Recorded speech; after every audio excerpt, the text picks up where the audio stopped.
ಈಗ ಯಾವ್ದ್ರ ಸಮಯ? ಶಿವಂ ವಾಸ್ತು ಅನ್ನೋ ಸಮಯ ಅಲ್ವೇ? ಗುರುಜಿ ಏನ್ ಹೇಳ್ತಾರೆ ಕೇಳೋಣ ಬನ್ನಿ.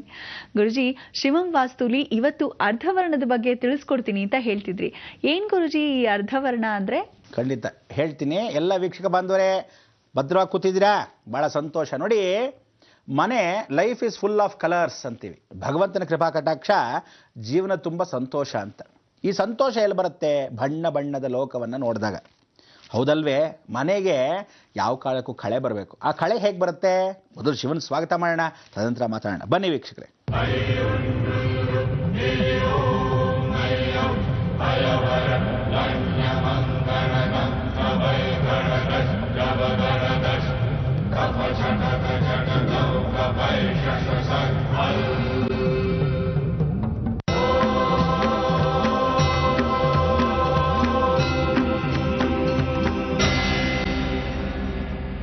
ಬಂದ್ರ ಎಲ್ಲ ಬಹಳ ಸಂತೋಷ. ಎಲ್ಲ ವೀಕ್ಷಕ ಬಾಂಧವರಿಗೆ ಪರಿಪೂರ್ಣವಾದ ಸ್ವಾಗತ ಮತ್ತೊಮ್ಮೆ ನಮ್ಮ ಶಿವ ಅಂತ ಶಿವಂ ವಾಸ್ತುಗೆ. ನಾವೆಲ್ಲ ಏನು ಪಾಪಕರ್ಮಗಳು ಮಾಡ್ತೀವಿ, ದೇವಸ್ಥಾನ ಅನ್ನೋದೇನು ಅಂದರೆ ಒಂದು ಫಿಲ್ಟರ್ ಇದ್ದ ಹಾಗೆ. ನಮ್ಮ ಆತ್ಮಕ್ಕೆ ಫಿಲ್ಟರ್. ಆ ಫಿಲ್ಟ್ರು ನಾವು ದೇವಸ್ಥಾನಕ್ಕೆ ಹೋದಾಗ ಆ ಶ್ವೇತಾಂಬರ ದರ್ಶನವನ್ನು ಮಾಡಿದಾಗ ಕೆಂಪು ಅಲಂಕಾರದ ಮಾಡಿರತಕ್ಕಂಥ ರಕ್ತ ತಿಲಕವನ್ನು ಹಣೆ ಇಟ್ಕೊಂಡು ಬಂದಾಗ ನಮ್ಮ ಕರ್ಮಗಳು ಅಲ್ಲೇ ಕಳೆದು ಹೋಯ್ತು.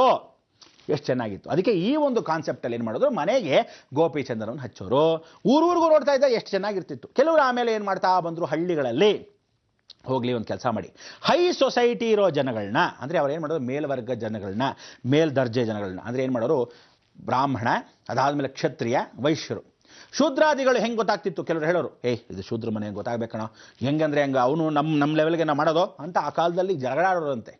ಆಗೇನು ಮಾಡೋರು, ಹೋಗ್ಲಿ ಎತ್ತಲಾಗೆ ಅಂತ ಆ ಬಿಳಿ ಬಣ್ಣಕ್ಕೆ ಸ್ವಲ್ಪ ನೀಲಿ ಹಾಕೋರಂತೆ. ಶನಿ, ಆ ಕರ್ಮಾಧಿಪತಿ ಶನಿ ಏನು ಮಾಡೋರು, ನೀಲಿ ಹೊಡೆಯೋರು, ಸ್ವಲ್ಪ ನೀಲಿ ಟಚ್ ಇರೋದು ಆ ಮನೆಗಳಿಗೆ.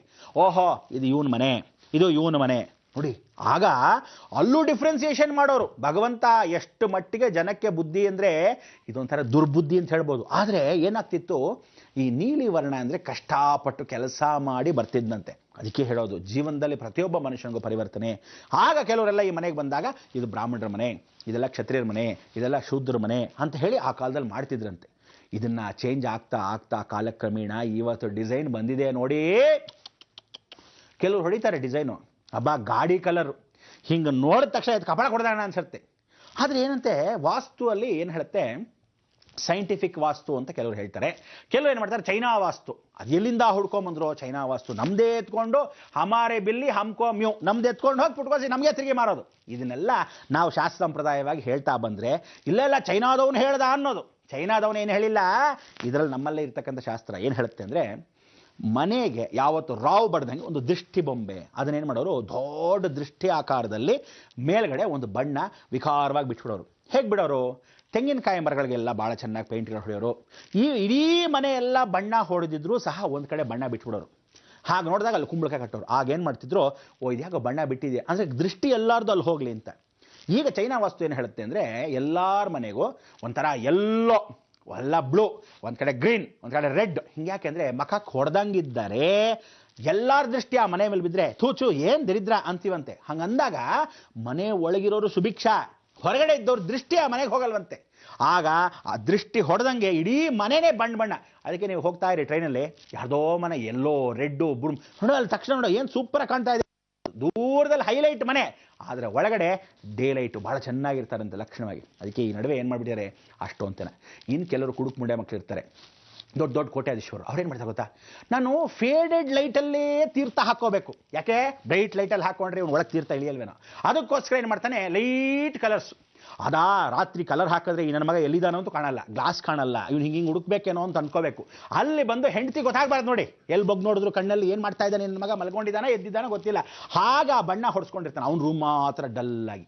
ಸರಿ, ಇದಾಗೋಯ್ತು. ಇನ್ನೊಂದಷ್ಟು ಜನ ಹುಡುಗರು, ಹುಡುಗಿರು, ಅವ್ರೇನು ಮಾಡ್ತಾರೆ ಗೊತ್ತಾ, ಈ ಗೋಡೆ ಕೆಂಪು, ಆ ಗೋಡೆ ಬಿಳಿ, ಈ ಗೋಡೆ ನೀಲಿ. ಅಯ್ಯೋ ಡಬ್ಬ ನನ್ನ ಮಕ್ಕಳು, ಎಲ್ಲಾದರೂ ಕೊಂಪೇಲಿ ಹಾಳು ಕೊಂಪೇಲಿ ಇದ್ದಾರೋ ಈ ನನ್ನ ಮಕ್ಕಳು ಅಂತ ಗೊತ್ತಾಗಲ್ಲ. ಅದಕ್ಕೆ ಪೇಪರ್ಗಳು ಮೆತ್ಕೊಂಡು ಇದೆಲ್ಲ ಏನಾಗುತ್ತೆ ಗೊತ್ತಾ, ದರಿದ್ರ ದೃಷ್ಟಿ ಎಷ್ಟು ಚೆನ್ನಾಗಾಗತ್ತೆ ಅಂದರೆ, ಆ ಮನೆಯಲ್ಲಿ ಆ ಹುಡುಗಿ ಬೀದಿಗೆ ಬರೋವರೆಗೂ ಜಲಮದಲ್ಲಿ ಆ ಬಣ್ಣಗಳು ಬಿಡಲ್ಲ. ಅದಕ್ಕೆ ಹೇಳೋದು, ಆ ಮನೆಗಳಿಗೆ ಹಂಗೆ ಹಾಕ್ಕೋಬಾರ್ದು. ಏನೋ ಫಿಲ್ಮ್ ಶೂಟಿಂಗ್ನವರು ಅಥವಾ ಯಾರೋ ಬಣ್ಣಗಳಿಗೋಸ್ಕರ ಏನು ಮಾಡ್ತಾರೆ, ಒಂದು ಹೊಸ ಹೊಸ ಬಣ್ಣಗಳು ಹುಡ್ಕೊಂಡು ಯಾವುದಾದ್ರೂ ಪೇಪರ್ಗಳು ಹಾಕ್ಕೊಂಡು. ನೋಡಿ, ಪೇಪರ್ ಅಂದರೆ ಹಾಳೆ, ಆ ಹಾಳೆ ಅಂದರೆ ಕೇತುನ ಎಷ್ಟು ಬೆಡ್ರೂಮಲ್ಲಿ ಹಾಕಿ ಹರಿಯೋ ಅಂಥದ್ದು ಅದನ್ನು ಹಾಕ್ಕೊಂಡಾಗ ಈ ಬಣ್ಣಗಳಿಂದ ಮನೆಗೆ ದೋಷಗಳು, ಅದು ಅಕಸ್ಮಾತ್ ಹರಿದೋಯ್ತು, ಹೋಗ್ತಾ ಹೋಗ್ತಾ ಕಾಲಕ್ರಮೇಣ, ಇಲ್ಲ ಮೇಲ್ ನೀರು ಜುಣುಕ್ತಾ ಇದ್ದಾಗ ಆ ಪೇಪರೆಲ್ಲ ಏನಾಗುತ್ತೆ, ಒದ್ದೆ ಆಗಿ ಎದ್ದು ಬರ್ತಾ ಇರುತ್ತೆ, ಹೀಗಾಗುತ್ತೆ. ಇಲ್ಲ ಕೆಲವರು ಮರಗಳಲ್ಲಿ ಆ ವುಡನ್ ಲೈಫ್ ಅಂತ ಹೇಳಿ ಬರೀ ವುಡ್ ವರ್ಕ್ ಮಾಡ್ಕೊಂಡಿರ್ತಾರೆ, ಇಂಥವ್ರಿಗೆಲ್ಲ ಏನಾಗುತ್ತೆ, ಕೇತು ಜೀವನವನ್ನು ಕತ್ತರಿಸ್ತಾ ಇರ್ತಾನೆ ಅರ್ಧರ್ಧ. ಇವರೆಲ್ಲ ನೋಡಿ ಯಾರು ಆ ರೀತಿ ಮಾಡ್ಕೊಂಡಿದ್ದಾರೋ ಅಲ್ಪಾಯುಸಲ್ಲೇ ಹೋಗ್ಬಿಡ್ತಾರೆ, ಅಲ್ಪ ಜೀವನದಲ್ಲಿ ಹೋಗ್ಬಿಡ್ತಾರೆ, ಅಂದರೆ ಆ ಮನೆಯೇ ಬಿಟ್ಟು ಹೊಟ್ಟೋಗ್ತಾರೆ. ಯಾವ ರೀತಿ ಅಂದರೆ, ಮಗಳು ಮದುವೆ ಆಗತ್ತೆ, ಅವಳು ಓದ್ತಾ ಇರ್ತಾಳೆ, ಅರ್ಧಂಬರ್ಧ, ಮದುವೆ ಮಾಡಿಬಿಟ್ವಿ ಅನ್ನೋ ಸಂತೋಷ, ಅರ್ಧಂಬರ್ಧ. ಜೀವನದಲ್ಲಿ ಮದುವೆ ಆಗ್ಬಿಟ್ಲು, ಮಕ್ಕಳೇ ಆಗಲ್ಲ ಜೀವನ ಪೂರ್ತಿ, ಅರ್ಧಂಬರ್ಧ, ಎಲ್ಲ fix, cut cut cut cut. ಇದು ನಿಮಗೆ ಗೊತ್ತಾಗಲ್ಲ. ನೋಡಕ್ಕೆ ಏನಂತೀರಾ, ಚೆನ್ನಾಗಿದ್ದಾಳೆ ಸೆಟ್ಲು, ಕೊಟ್ಟಾದಷ್ಟು ಮಗಳು ಮದುವೆ ಮಾಡಿಕೊಟ್ಟಿದ್ದೀವಿ, ಏನಂತೆ ಒಬ್ಬಳೇ ಮಗ ಚೆನ್ನಾಗಿ ನೋಡ್ಕೊತಾ ಇದ್ದಾನೆ, ಬಹಳ ಸಂತೋಷ, ಮಕ್ಕಳೇ ಇಲ್ವೇ, ಕಟ್, ಲೈಫ್ ಕಟ್ಟು, ಮುಗ್ದೋಯ್ತು. ಏನು ಮಾಡ್ತೀರಾ ಜೀವನ? ಇಲ್ಲ ಇವನು ಓದಿರೋನು ಇಟ್ಕೊಳ್ಳೋಣ, ನಿಮ್ಮ ಮನೆಗೆ ಸೊಸೆ ತಂದ್ರಿ, ಏನು ಮಾಡ್ತಾಳೆ ಗೊತ್ತಾ, ಸೊಸೆ ನೇಣು ಹಾಕೊಂಡ್ಬಿಡೋದು, ಇಲ್ಲ ಮನೆ ಬಿಟ್ಟು ಓಡೋಗೋದು, ತಿರುಗಿ ಲೈಫ್ ಕಟ್, ಇವನು ವೈಫೇ ಇಲ್ಲ, ಲೈಫೇ ಕಟ್ಟು. ಹೀಗಾಗೋಗಿ ಜೀವನದಲ್ಲಿ ಪ್ರತಿಯೊಬ್ಬ ಮನುಷ್ಯನಿಗೂ ಆಗತಕ್ಕಂಥ ಕಟ್ಟೇನು ಅಂದರೆ, ನೀವು ಸ್ಟಿಕ್ಕರ್ಸ್ ಹಾಕ್ಕೊಂಡು ಅಥವಾ ಪೇಪರ್ಗಳನ್ನ ಮೆತ್ಕೊಂಡು ಬಣ್ಣಗಳನ್ನ ಹಾಕ್ಕೊಂಡ್ರೆ, ಒಂದು ಆಯಕ್ಕೆ ಒಂದು ಪಾಯಕ್ಕೆ, ಅಂದರೆ ಒಂದು ರೂಮು ಅಂತ ಇಟ್ಕೊಳ್ಳಿ, ಎರಡೆರಡು ಬಣ್ಣ ಹೊಡಿಸ್ಬಾರ್ದು. ಯಾವತ್ತೂ ತಿಳ್ಕೊಳ್ಳಿ, ಭೂಮಿ ಯಾವತ್ತೂ ಕೆಂಪಿದ್ದರೆ, ಅಂದರೆ ಆಗೆಲ್ಲ ರೆಡ್ ಆಕ್ಸೈಡ್, ಭೂಮಿನ ಕೆಂಪಾಗಿ ಇಡ್ತಿದ್ವಿ, ಮೇಲ್ಗಡೆ ಚಾವಣಿ ಯಾವತ್ತೂ ಬಿಳಿ ಇರಬೇಕಂತೆ, ಚಂದ್ರ ಮನಸ್ಸು ತಲೆ ಮೇಲೆ ಇರಬೇಕಂತೆ. ಇವತ್ತಿಗೂ ನೀವು ಯಾವುದೇ ಪೇಂಟಿಂಗ್ ಹೋಗಿ, ಎಂಥ ಟಾಪ್ ಪೇಂಟರ್ ಇರಲಿ, ಯಾತಕ್ಕ ಮೇಲ್ಗಡೆ ಸೀಲಿಂಗ್ನ ಅಂದರೆ ಚಂದ್ರ ಯಾವುದೋ ತಲೆ ಮೇಲೆ ಇದ್ದಾಗ ಮನಸ್ಸು ತಿಳಿಯಾಗಿರುತ್ತೆ. ಯಾರು ರೂಫ್ಗೆ ಬಣ್ಣ ಹೊಡ್ಕೊಂಡಿರ್ತಾರೋ ಜೀವನ ಏನಾಗೋಯ್ತೋ, ತುಳಿದು ಹಾಕ್ಬಿಡ್ತಾನೆ ಶನಿ. ಏನಂತೀರಾ? ಇನ್ನಷ್ಟು ವಿಚಾರ ಮಾತಾಡಬೇಕು, ಸಮಯ ಇಲ್ಲ ಆದರೂ ಪಾಪ ದಿವ್ಯ ಬೇರೆ ಬೈಕೊಂಡ್ಬಿಡ್ತಾರೆ, ಕಾಯ್ತಾರೆ, ಇವಾಗ ಬಂದೆ.